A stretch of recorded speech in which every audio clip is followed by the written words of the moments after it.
ہم نے دیکھا کہ فوراً سے 55 روپے بڑھا دی گئی، حالانکہ یہ وہ والا آئل تھا جو ہم نے کم پرائسز پہ خریدا ہوا تھا، اس کی جسٹیفیکیشن ابھی تک نہیں مل پائی. لیکن اس کے بعد ہم دیکھ رہے ہیں کہ جب ڈکلائن آیا انٹرنیشنلی قیمتوں میں، ابھی تک اس پہ بھی کوئی بات چیت سامنے نہیں آ رہی کہ کیا یہ اب قیمتیں کم کریں گے. دوسرا یہ کہ 9 crore extra per day earning ہو رہی ہے ریپورٹڈلی. سو اب اس کے بعد ہمیں کیا توقع رکھنی چاہیے؟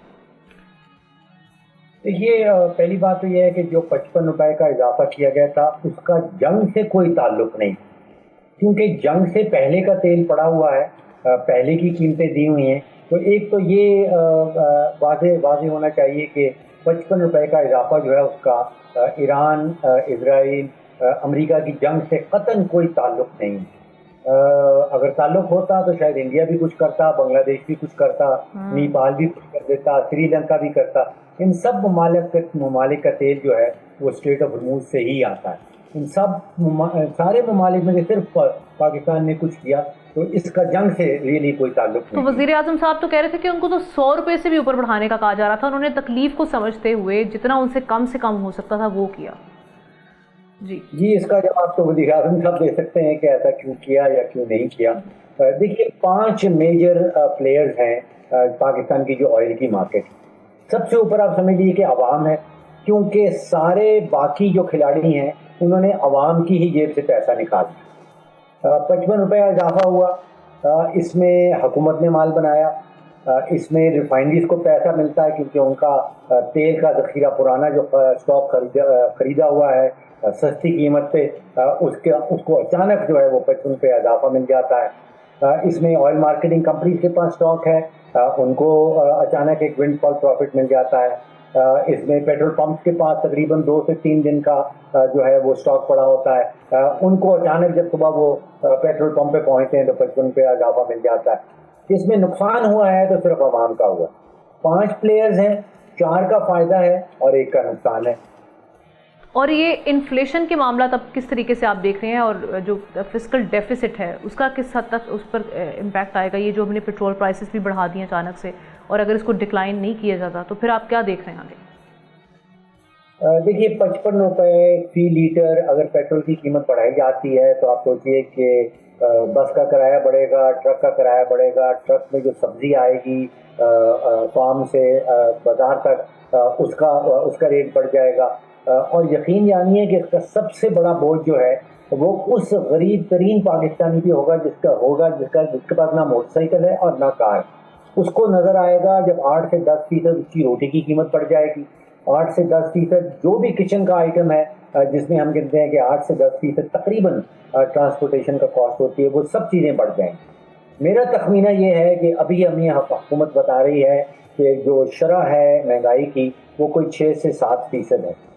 55 روپے تیل کی قیمت میں اضافے کے بعد میرا تخمینہ یہ ہے کہ یہ 12-13% پہ پہنچ جائے، تو تقریباً ریٹ آف انفلیشن جو ہے وہ ڈبل ہو جائے.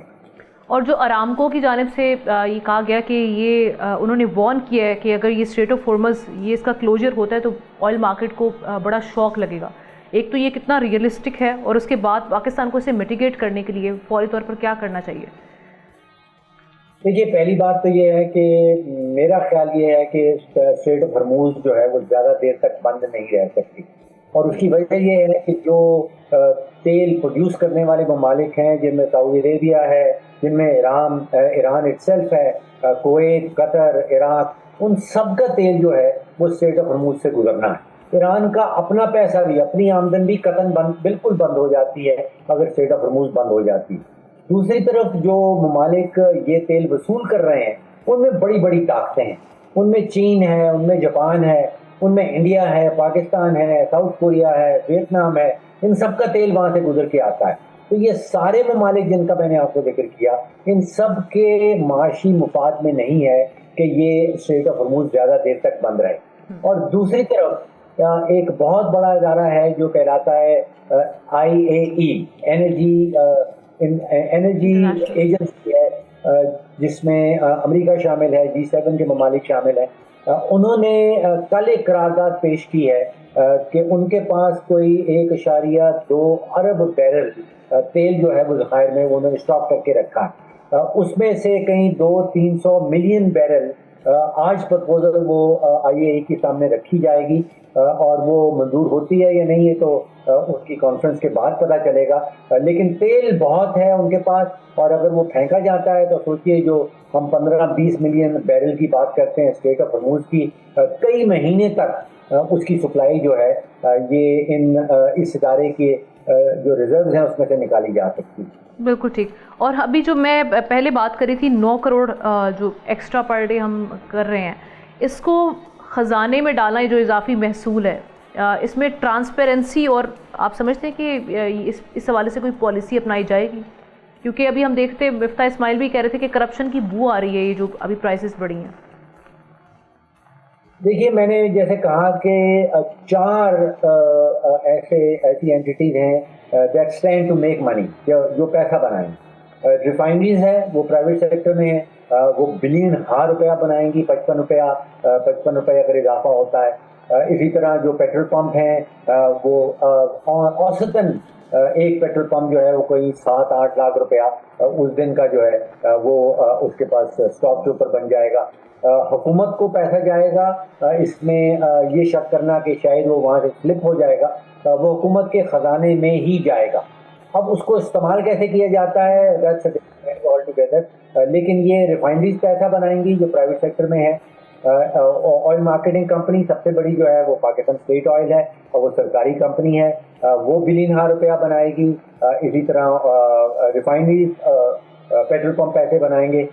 جو حکومت کا پیسہ ہے میرے تخمینہ یہ ہے کہ 8 سے 10 ارب روپیہ جو GST کی مد میں حکومت بنائے گی, بیکاز 55 روپے کا اضافہ سامنے آیا ہے, جائے گا حکومت کے خزانے میں. خزانے سے آگے کہاں جاتا ہے یہ ایک معاملہ ہے. سبسکرائب کریں اور بیل دبائیں تاکہ کوئی خبر رہ نہ جائے.